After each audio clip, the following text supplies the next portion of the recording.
మీ దగ్గర bamboo chicken తిన్న పెద్ద పెద్ద వాళ్ళ గురించి చెప్పండి, ఎవరెవరు తిన్నారు? డిపార్ట్మెంట్ పరంగా అయితే ఫారెస్ట్ డిపార్ట్మెంట్ పెద్ద ఆఫీసర్లు, ఐటీడీఏపీఓలు, కలెక్టర్లు, ఎస్పీ గారు తీసుకున్నారు. రవిప్రకాష్ గారు రాత్రి వచ్చి చేసుకుని దగ్గర ఉండి చేయించుకుని వెళ్ళేవారు. ఆయన డొంకరాయి డ్యూటీ చేసేటప్పుడు ఇక్కడ ఆగి అదే మీటింగ్లు ఎక్కడ ఏదంటే అక్కడికి పట్టుకెళ్ళి అక్కడ ఇచ్చేవాళ్ళని, ముందు ఫ్లైట్కి ఇచ్చేవాడిని. విజయవాడ వెళ్ళిపోయేది. అంటే అప్పుడు చాలా 7-8 సంవత్సరాలు అయిపోతాను. ఫ్లైట్కి ఇచ్చేవాళ్ళ? అక్కడ ఫ్లైట్కి ఇస్తే అక్కడ విజయవాడ మీటింగ్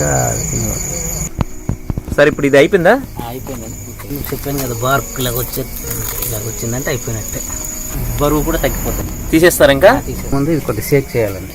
ఇది షేక్ చేయాలా? చేసుకుంటే లోన మొత్తం వదిలేస్తుంది అనమాట. ఓకే ఓకే, ఫ్రీ అయిపోద్ది. అప్పుడు మూత తీసి ఉంచుకోవాలి. మాక్సిమం పేపర్ ఉన్నంత సేపు పేపర్తోనే ఉంచి ఉంచుకోవాలి, లేకపోతే పైన ఉన్న మసిపడు ఇవ్వండి కదిలింది.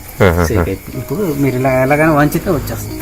మీరు వంచుకునేటప్పుడు ఇంతవరకే ఈ పేపర్ కట్ చేసి మూత తీసి ఇక్కడ పట్టుకొని వంచారు. కింద ఉన్న డిస్క్రిప్షన్లో పూర్తి వీడియో లింక్ ఉంటుంది, చూడండి.